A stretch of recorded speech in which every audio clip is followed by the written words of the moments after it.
The music industry has a quiet superstition. Live albums don't elevate careers. They expose weaknesses. They rarely chart. They rarely trend. They rarely matter. But SB19 just did the impossible. They didn't just release a live album, they shattered what insiders call the live album curse. And now, executives are watching, artists are studying, the industry is shook. This isn't fan hype. This is a power shift. If you care about real music evolution, hit like, subscribe, and stay locked in.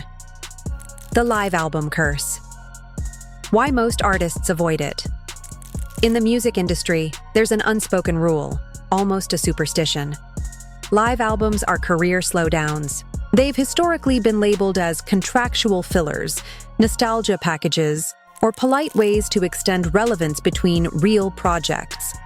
Labels often push them when an artist is past their commercial peak, or when tour recordings are easier to monetize than creating new music.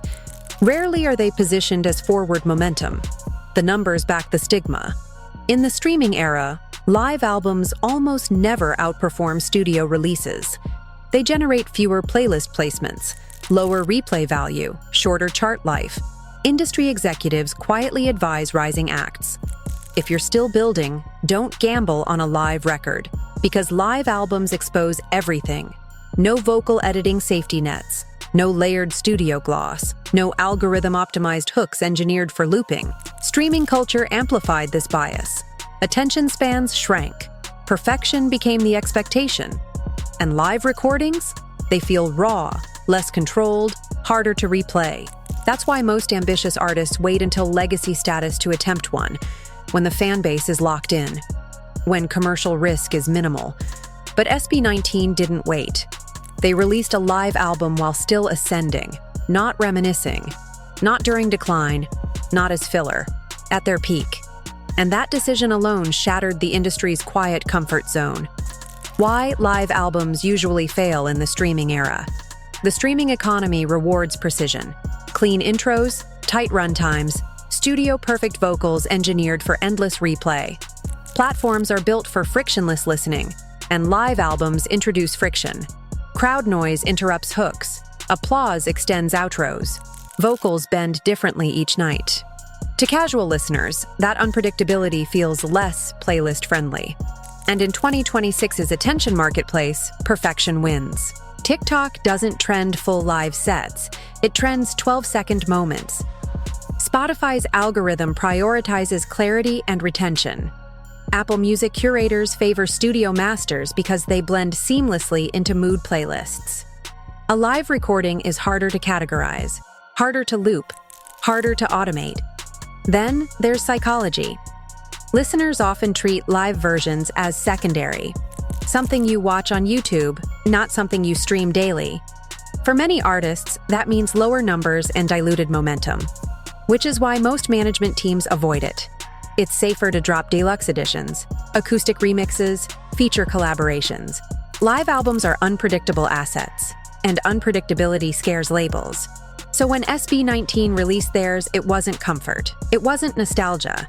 It was a calculated disruption. This wasn't safe. This was strategic. They bet on performance in a system built for perfection, and forced the industry to reconsider what audiences actually value. Why SB19 took the risk. Anyway, SB19 didn't miscalculate. They knew exactly what they were doing. Releasing a live album at this stage of their career wasn't reckless confidence. It was earned confidence. Vocally, they've already proven they can deliver without studio scaffolding. Harmonies hold. High notes land. Breath control remains intact under pressure. That kind of stability changes the risk equation. But this wasn't just about vocals. It was about stage command. SB19 doesn't perform songs. They architect moments. Their concerts aren't choreography exhibitions. They're emotional builds. Crowd interaction isn't filler. It's fuel. When a group understands that their live energy amplifies the material instead of exposing it, a live album becomes an asset, not a liability. Then there's fandom psychology. They knew their audience doesn't just consume music, they relive experiences. A live record becomes memory preservation, a sonic souvenir, Most importantly, this marked a transition from idol group to artist. Idols depend on packaging. Artists depend on performance credibility. They didn't release a live album because they ran out of ideas. They released it because they had something to prove, to critics, to the industry, and perhaps most of all, to themselves. This wasn't nostalgia, it was validation, and they were ready for the test. Here's where the narrative flips. This wasn't a raw bootleg dressed up for streaming. It wasn't messy, it wasn't chaotic. It wasn't karaoke with cheering layered on top. It was engineered. The sound design alone separates it from the live album curse category. Vocals are present, but not overly polished. You hear breath, but not distortion. Harmonies remain crisp without losing authenticity.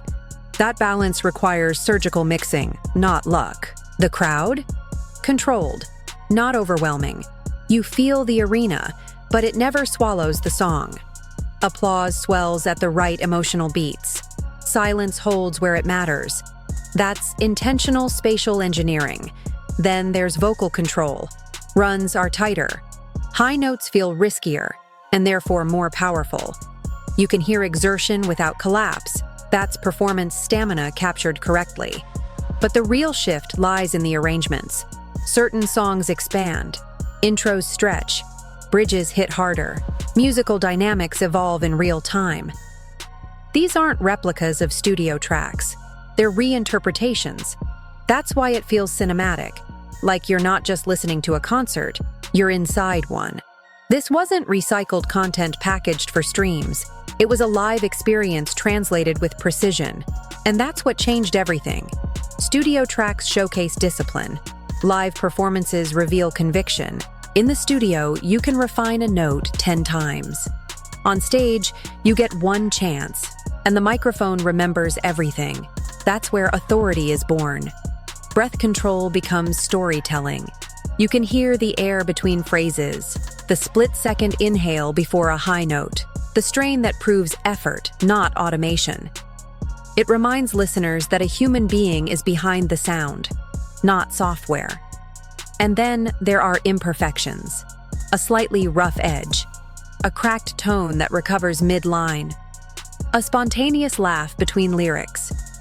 Those moments don't weaken a performance. They humanize it. They make it real. Crowd interaction shifts the emotional temperature. A call and response changes the rhythm. A stadium singing back alters the power dynamic. The artist isn't performing at the audience. They're performing with them. Performance chemistry matters too. Glances exchanged. Harmonies adjusted instinctively. Energy transferred without rehearsal cues. And the ad-libs, the vocal runs that weren't in the original blueprint, become signatures of the night. Unrepeatable, alive. Because here's the truth. Studio songs are controlled. Live songs are courageous. And courage is what transforms music into memory. For years, P-pop has carried a quiet stigma. Polished visuals, tight choreography, carefully managed narratives. The idol label can be a double-edged sword. It creates loyalty, but it also invites skepticism. Critics often reduce idol groups to production products. Manufactured, replaceable. Image first, music second. SB19 has heard that narrative, and this live album dismantles it. Because you can't manufacture breath control. You can't fake live harmonies under pressure. You can't choreograph raw vocal stamina. This project forces a confrontation. Strip away the lighting rigs, remove the cinematic music videos. What's left? Raw vocals that hold, musical phrasing that adapts in real time, arrangement intelligence that expands songs beyond their studio architecture, and perhaps most importantly, band dynamics, timing, trust. The instinct to adjust when one member improvises and the others follow seamlessly. That isn't idle programming, that's musicianship.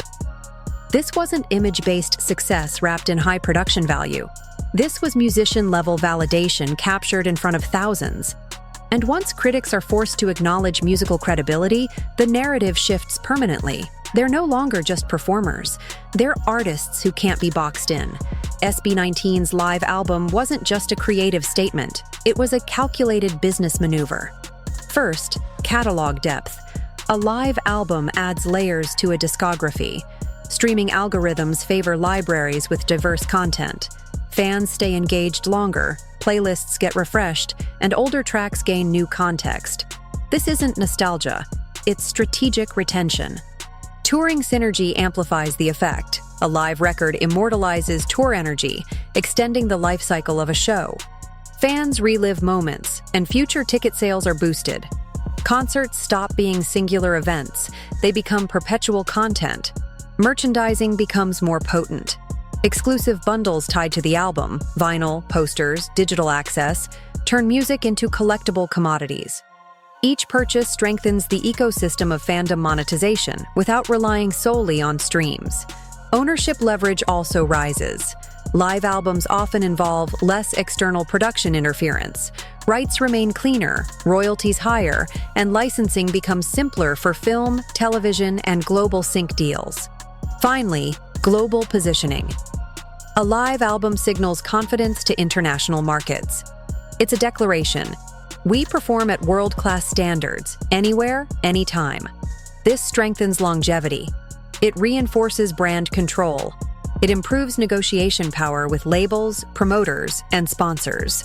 Emotions may drive performance, but this was chess. Every note, every engineering choice, every timing decision was layered to secure not just musical acclaim, but enduring industry influence. SB19 didn't just play, they moved the board. Here's the shockwave. Other Asian pop acts rarely take this risk. Live albums are usually reserved for legacy status. Think BTS after a decade, or K-pop acts after world tours reach saturation. In Western markets, the same applies. Madonna, Beyoncé, or Coldplay only drop live albums once commercial dominance is established. SB19 flipped the script. They didn't wait for legacy. They didn't rely on nostalgia. They did it while climbing, while expanding, while still proving themselves on the global stage. Industry executives are paying attention. Analysts are revising projections. Label managers are quietly asking, how did they mitigate risk while maintaining streams and engagement? Critics are stunned. This isn't merely a marketing trick. It's a model that blends artistry and business acumen seamlessly. The industry shock factor lies in timeline reversal. Usually, the formula is establish, peak, legacy. SB19 did establish, innovate, peak. It signals something deeper, a new standard for risk-taking in P-pop. It says, we don't wait for validation. It says, we define the rules, not follow them. For competitors and executives alike, this live album isn't just music. It's a case study, a blueprint, and an unspoken challenge. Can anyone else move this boldly while still ascending? SB19's choice isn't just noteworthy, it's quietly revolutionary. SB19's live album doesn't just mark a milestone, it signals a paradigm shift for P-pop. Performance standards are no longer optional, they're mandatory.